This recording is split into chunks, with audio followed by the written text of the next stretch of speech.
తాకట్లో ఉన్న మీ బంగారం ఈ రోజు ఎంత ధర చేస్తుందో కొమ్మూరి గోల్డ్ వాళ్ళకి కాల్ చేస్తే ఫ్రీ గోల్డ్ కాస్ట్ చెక్ చేసి చెప్తారు. నమస్కారం అండి, సుమన్ టీవీకి స్వాగతం. నేను గీతాంజలి. ఇవాళ మనతో పాటు ఉన్న అతిథి శ్రీ విద్య ఉపాసకులు డాక్టర్ సుదర్శన్ శర్మ గురువు గారు. వారితో మాట్లాడదాం. గురుగారు నమస్కారం అండి. నమస్కారం అమ్మా. గురుగారు, రాబోతున్నది తొలి ఏకాదశి. చాలా విశేషమైనటువంటి పర్వదినం అని చెప్తారు.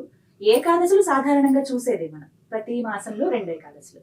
కానీ తొలి ఏకాదశి విశిష్టత ఏంటి, వివరాలు తెలియజేస్తారా? ఆ రోజున నియమంగా ఎటువంటి పాటించాలి, ఆ రోజు ఖచ్చితంగా ఈ పని ఆచరించాల్సింది అంటూ ఏమైనా ఉందా? దైవారాధన విషయంలో నియమాలు, వీటి గురించి తెలియజేయండి. మంచి విషయం. ఈ విషయం గురించి కాస్త మాట్లాడుకోబోయే ముందు ఆధ్యాత్మికంగా దైవ ప్రార్థన చేసుకునే విషయంలోకి వెళ్దాం. వందే రత్న నిబద్ధ హేమకుటాం రత్నాం వరుల్లాసీం పాలక్షామవయేక్షుపాశుడి మద్బాహుం ప్రసన్నాననాం బాలార్క ప్రతిబాణ కుండలధరాం కేయూరహారోజ్వలాం శోణాంగీం భువనేశ్వరీం హరిహర బ్రహ్మాదిభిర్వందితాం మాతర్మే మధుకైటభగ్ని మహిషా ప్రాణాపహారోద్యమే హేలా నిర్మిత ధూమ్రలోచనవదే హే చండముండార్థిని నిశేషీకృత రక్త బీజదనుజే నిత్యేను శుంభావహే శుంభధ్వంసిని సంహరాసు దురితో దుర్గే నమస్తే అంబికే. శ్రీ దుర్గాపరాదేవతాయ నమో నమః. అస్మద్గురు శ్రీ దత్తాత్రేయ సద్గురుభ్యో నమో నమః. అస్మత్పితు శ్రీ భమిడి వెంకట సుబ్రహ్మణ్య శర్మ పాదార విందాభ్యో నమో నమః.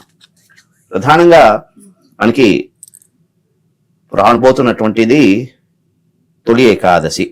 దీన్నే శయన ఏకాదశి అని కూడా పిలుస్తూ ఉంటారు. చాలా విశేషం ఏంటి అంటే మనకి దీనికి ఒక విశేషం ఉందమ్మా. ఏంటంటే మనకి దక్షిణాయనం అనేది జూలై 16 అంటే సుమారుగా 16, 17 ఎప్పుడు ఈ తేదీల్లోనే పడుతూ ఉంటుంది. దక్షిణాయనం అనేది ఆషాఢ మాసం ఇంకా ప్రారంభం అవుతున్నది అనగా మనకి అటు ఇటు ఒక రోజు అటు ఇటులో మనకి దక్షిణాయనం అనేది వస్తూ ఉంటుంది. దక్షిణాయనం అనేది ప్రధానంగా మనకి దేవతలకి 2 ఆయనాలు, దక్షిణాయనం, ఉత్తరాయణం.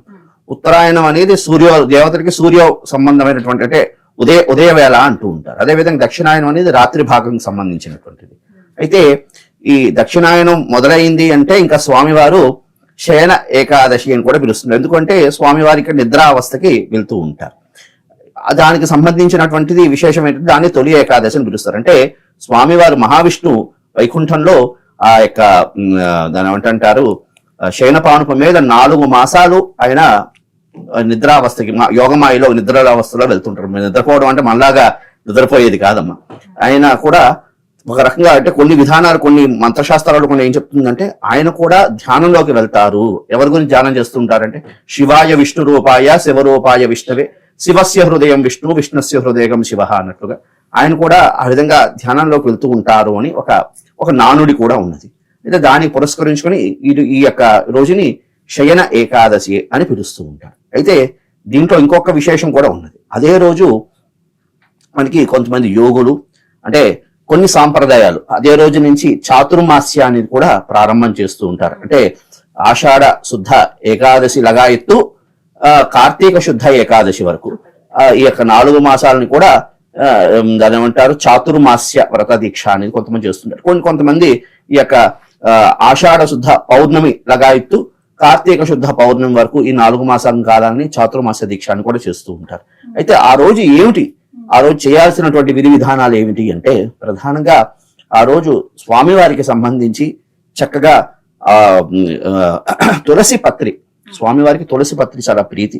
ఆ రోజు చక్కగా తులసి పత్రి అదిగే ఆ రోజు మీకు చూసారో లేదో బద్రీనాథ్లో కూడా స్వామివారికి ఆ రోజు బ్రహ్మకమలాల సమర్పణ చేస్తే చాలా విశేషమైనటువంటి కార్యసిద్ధి కలుగుతుంది అని కూడా అంటూ ఉంటారు. ఆ ఏకాదశి రోజు, ఈ యొక్క తొలి ఏకాదశి రోజే స్వామివారికి బద్రీనాథుడికి బ్రహ్మకమలాలు సమర్పణ చేసే విశేషమైనటువంటి ఫలితం వస్తుంది. అయితే విషయం ఏమిటి అంటే ఆ రోజు అవకాశం ఉన్న వాళ్ళు తులసి మాలని, ప్రధానంగా తులసి మాలని స్వామివారికి సమర్పణ చేసి కాయము అంటారు. కాయం అంటే ఈ పిండితో పదార్థం అంటే చలివిడి అంటూ ఉంటారు. దాన్ని మిరియాలు వేసి అది స్వామివారికి నివేదన చేయడం ద్వారా విశేషమైనటువంటి కార్యసిద్ధి కలుగుతుంది. వారు ఏ కామ్యాలు ఏమనుకుంటారు అవి సిద్ధింపజేస్తాయి. ఆ రోజు ప్రధానంగా ఇంకోటి ఏమిటి అంటే ఏకాదశి, ఈ ఏకాదశి అని కాదు, ప్రతి ఏకాదశి కూడా మధ్యాహ్నం ఆహారం నిషిద్ధం. ఎందుకంటే అన్నాన్ని మనం చేసుకున్న పాపాలన్నీ కూడా అన్నాన్ని ఆశ్రయించుకుని ఉంటాయి. కాబట్టి ఆ రోజు మధ్యాహ్నం కాస్త అన్నాన్ని విసర్జించి కాస్త ఉపవాసించడం శ్రేష్టం.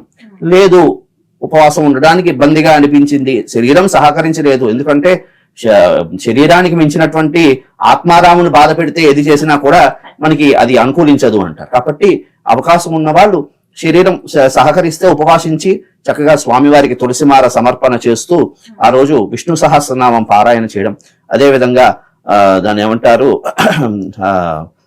విష్ణు సహస్రనామం తో పాటు చక్కగా సత్యనారాయణ స్వామి వారి వ్రతాన్ని కూడా చేసుకోవడం చాలా విశేషం.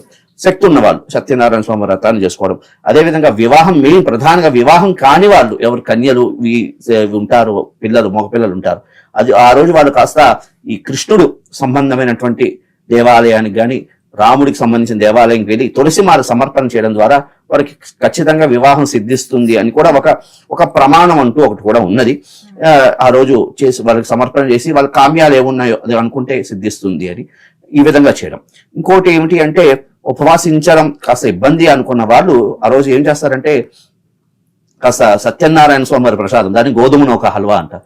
అది ఎందుకు అంటే సాక్షాత్తు ఒకసారి నారద మహర్షి వైకుంఠ నారాయణ అడిగేట, స్వామి మరి కొంతమంది జనులు చాలా వరకు కాస్త రోగాలతో ఉంటుంటారు, అలాంటి వాళ్ళకి మరి ఉపవాసం వచ్చే ఫలితం అంటే మధ్యాహ్నం ఉపవాసం రావాలి, అటువంటి ఫలితం కలగాలి అంటే ఏం చేయాలి అంటే స్వామివారే స్వయంగా చెప్తారట, గోధుమ నూకను వేయించి పాలతో తయారు చేసిన పదార్థాన్ని స్వీకరిస్తే అది ఆ ప్రసాదాన్ని దేవుడికి నివేదన చేసి స్వీకరిస్తేట ఆ రోజు ఉపవాసం చేసిన ఫలితం వస్తుంది అని ఇది ప్రమాణంలో ఉంది.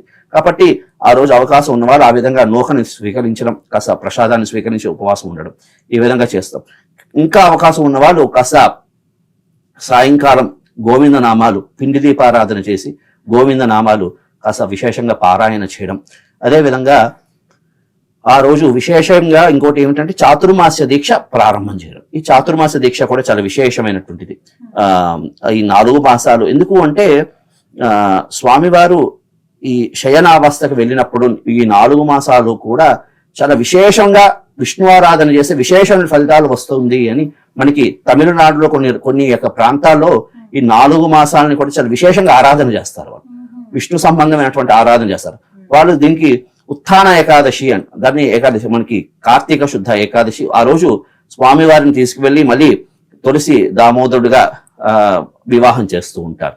కాబట్టి ఈ 4 మాసాలు కూడా విశేషంగా స్వామివారికి సంబంధించినటువంటి ఆరాధనలు అనుకోండి, లేకపోతే స్వామివారికి సంబంధించినటువంటి చాలా మంది కొన్ని ప్రాంతాల్లో నేను చూశాను ఈ 4 మాసాలు కూడా చాలా విశేషంగా నారాయణ అష్టాక్షరి మంత్రాన్ని పురస్చరణ చేస్తూ ఉంటారు. నారాయణ అష్టాక్షరి మంత్రాన్ని పురస్చరణ చేయడం, మోక్షాన్ని కోరుకునే వాళ్ళు నారాయణ అష్టాక్షరి మంత్రాన్ని పురస్చరణ చేయడం ఈ విధంగా చేస్తూ ఉంటారు. ఏదవనింది ఏకాదశి పర్వదినం రోజు కాస్త ఉపవసించి ఆ రోజు చేయాల్సినటువంటి నియమాలు ఏమిటి అంటే విష్ణు సహస్రనామం పారాయణ చేయడం, స్వామివారికి సంబంధించి తులసి పత్రులతో స్వామివారికి అర్చన క్రమాంతం చేసుకోవడం, ప్రధానంగా సాయంకాలం పూట ప్రధానంగా దీపారాధన చేసుకుంటూ పిండితో దీపారాధన చేసి గోవిందనామాలు పారాయణ చేయడం. ఈ విధంగా ఎందుకంటే అలంకార ప్రియుడు విష్ణు అలంకార ప్రియుడు కాబట్టి స్వామివారికి సంబంధించి అలంకారాలు చేస్తూ స్వామివారికి విశేషంగా దీపారాధన చేయడం ద్వారా ఎక్కువగా రోజు దీపారాధన చేస్తే విశేష ఫలితం కలుగుతుంది అని ఒక ప్రమాణం కూడా ఉంది. కాబట్టి ఈ విధంగా విష్ణు సంబంధమైనటువంటి స్తోత్రాలు చదువుతూ చక్కగా ఆ రోజు సద్వినియోగం చేసుకోవడం ద్వారా విశేష ఫలితాలు కలుగుతాయి.